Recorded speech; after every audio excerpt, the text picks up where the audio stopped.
ladies and gentlemen. I found another story that recently came out about, Biden's concern over black voters not turning out for him.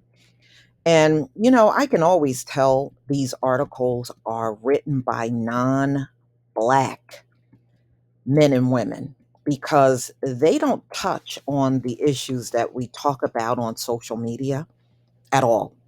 It's like they go to everything but that.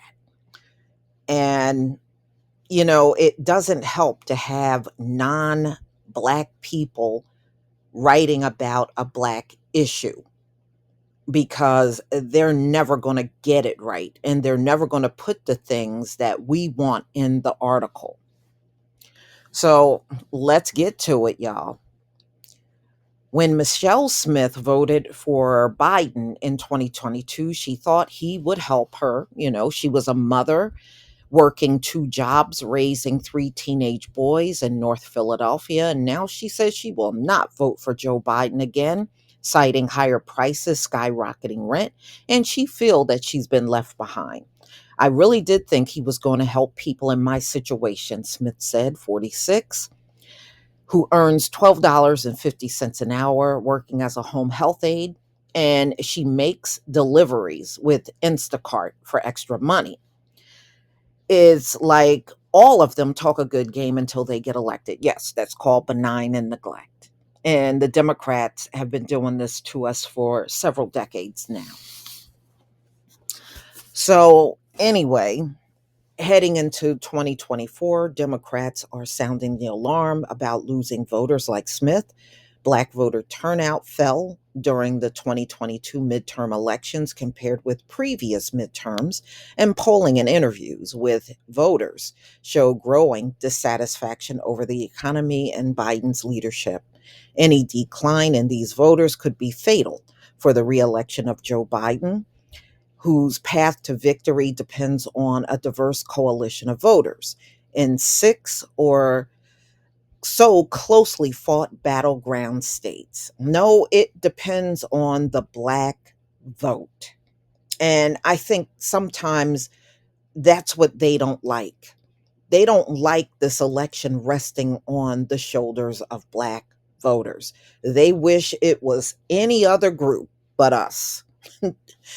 Okay, so wage gains have cooled more dramatically for Black workers than other Americans, and that's because of racism, and then it goes into how wages are lower for Black voters than white voters. And again, that's all due to racism.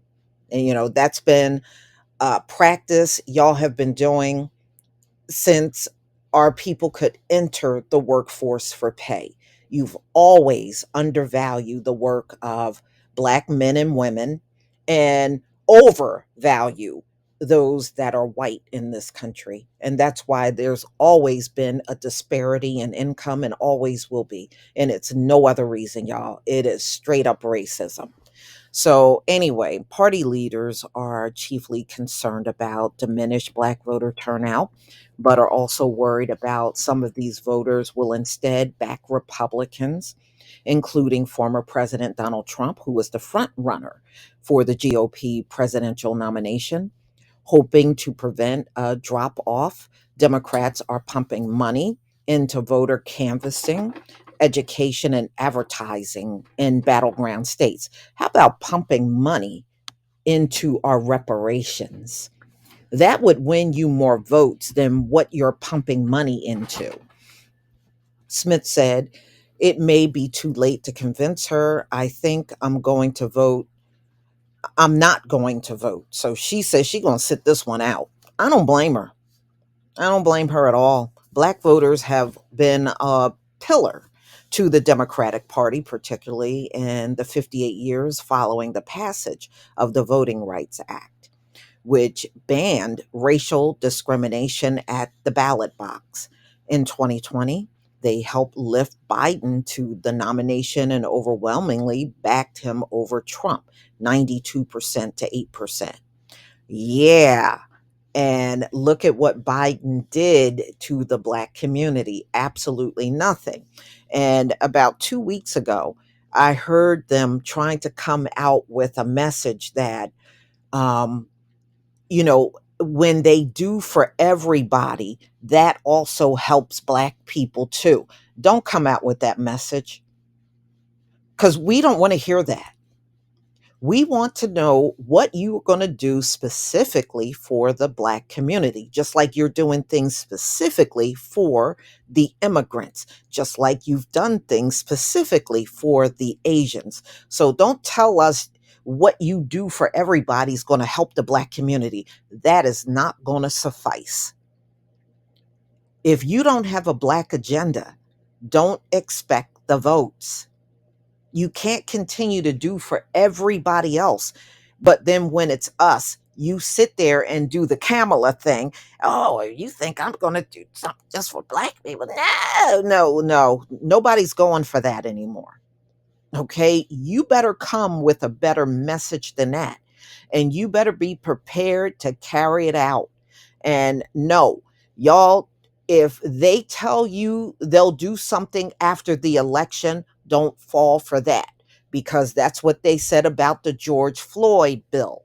They said after the election, they were going to pass that. They never did. So, no, they have every opportunity before the 2024 election to do something specifically for Black people. There is no excuse for them not to do it. You got a whole year. So, no, don't let them try to con you into, oh, we'll do something after the vote because they've done that before.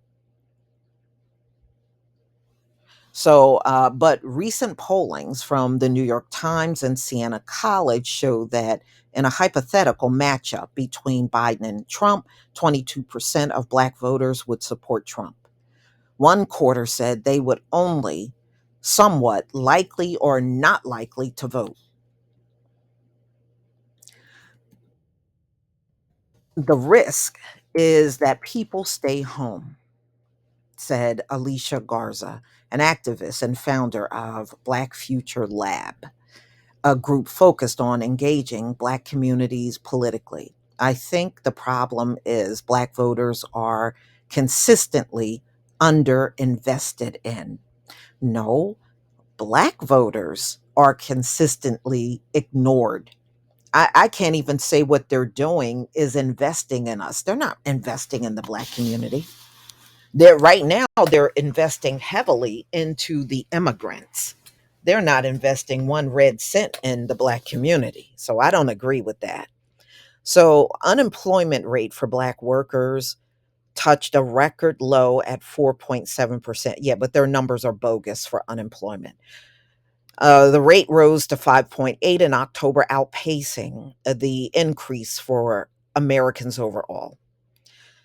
So, privately, some battleground state Democrats are blunt about their concerns over turnout among Black voters. I am absolutely concerned. Frankly, I am extremely concerned, said one elected Democrat. This is a huge problem. The DNC officials say they started investing in Black and Latino communities in battleground states in spring of 2021, including voter registration, outreach, and advertising. Those things are not going to help anyone in the Black community. Those things are not going to help anybody.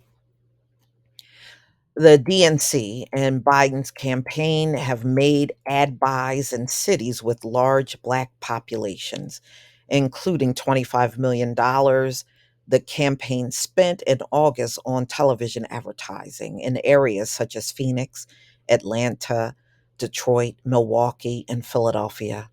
Recently, Biden's campaign and the DNC launched a pilot organizing program focused on targeting outreach to certain groups, including voters in predominantly Black neighborhoods in Milwaukee. This is earlier investment into these communities that has never been done before. And Biden's deputy campaign manager, Quentin Fawkes, who managed Raphael Warnock's 2022 reelection, He also stressed the campaign was focused on persuading Black voters to choose Biden, not just getting them to turn out to vote.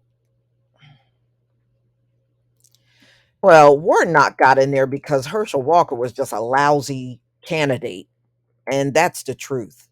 He really wasn't that much better, but he was a tad bit. One thing about him, he had political experience. Herschel Walker had none.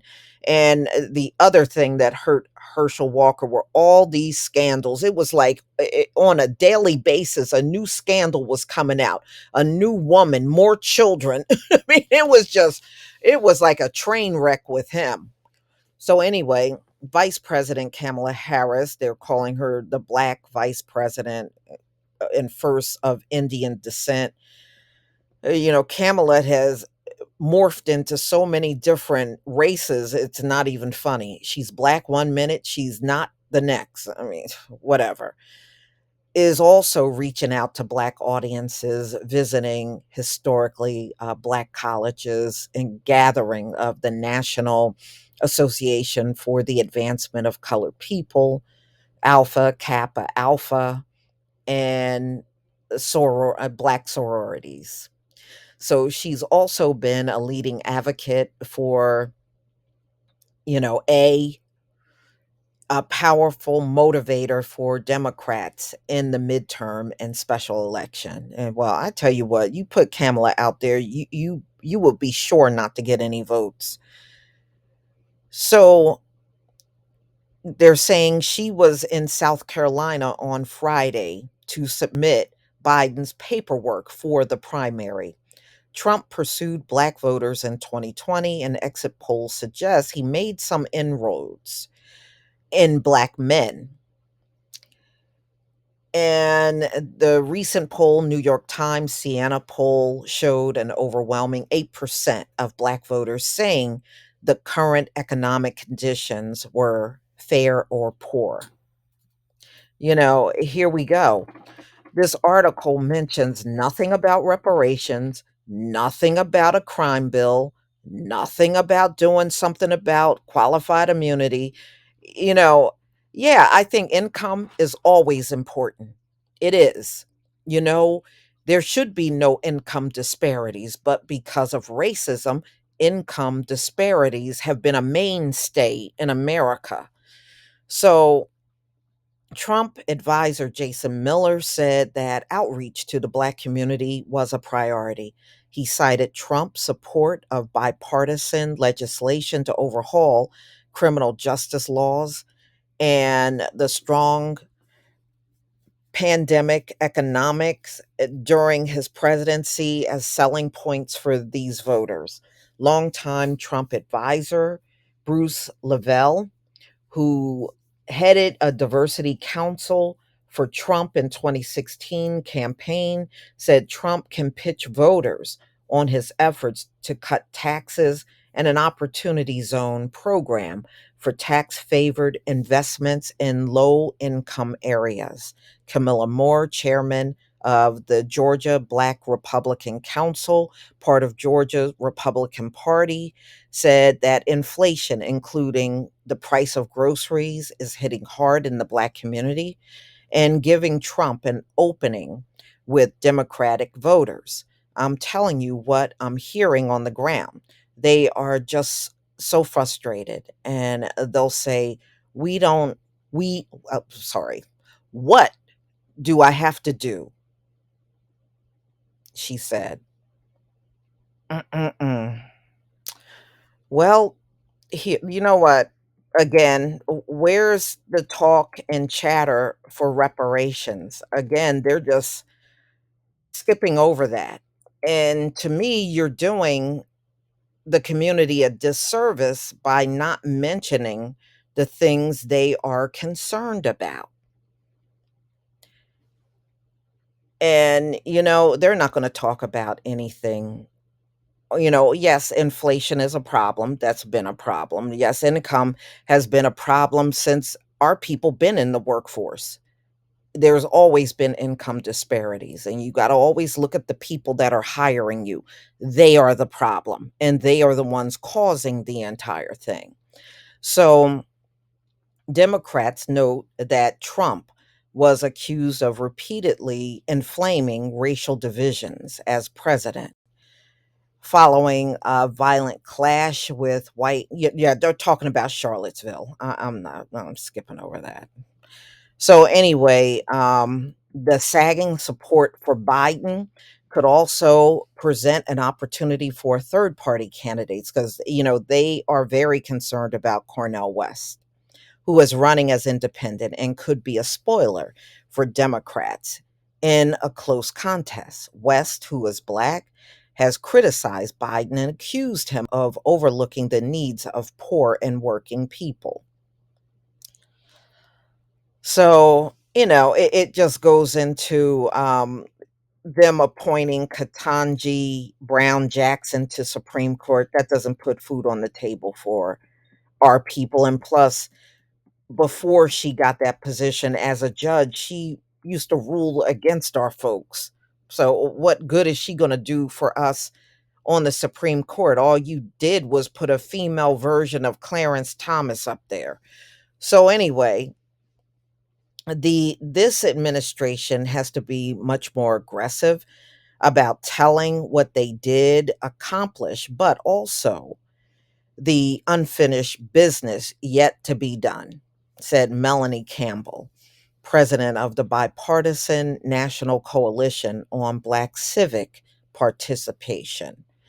So, I mean, so all you're really essentially doing is coming out and say, well, he did this and black people benefited from this and he did that and black people benefited that and he's going to do more in the future. That's not good enough. That's not good enough. Mm-mm-mm. Some Democrats are trying to figure out the root of black voters drifting from the party and voting in general. They know why. Trust me. These politicians are watching our videos. They done heard us say a multitude of times that we demand reparations. We demand a crime bill and we want something done about qualified immunity. How many times do we have to say it? And see, the fact that y'all avoid these things in your article tells me you're aware of these things too, but you refuse to write about it. So, that being said, that's all the more reason why we must continue to sound the alarm on those things because mainstream news, they're not going to do it. And it just goes to prove again, they don't care what our concerns are. If they really cared, they would be addressing those concerns. And the fact that they have been ignoring us all the way up until now says it all. It tells me you should continue not to trust the Democratic Party. They have not done one notable thing that have helped the black community, given us Juneteenth. Everybody gets that day off. Okay, all these yeah, they give us a fistful of symbolism. That's all we get. But everybody else get actual bills and things done and money, but we get symbolism. Just reading this article, I would never vote for Democrat. It would never convince me to vote Democrat. Y'all tell me what you think. As usual, in the comment section, please leave your comment and subscribe. Don't forget to hit on the notification bell, and I'll see you on the next video. Peace, family.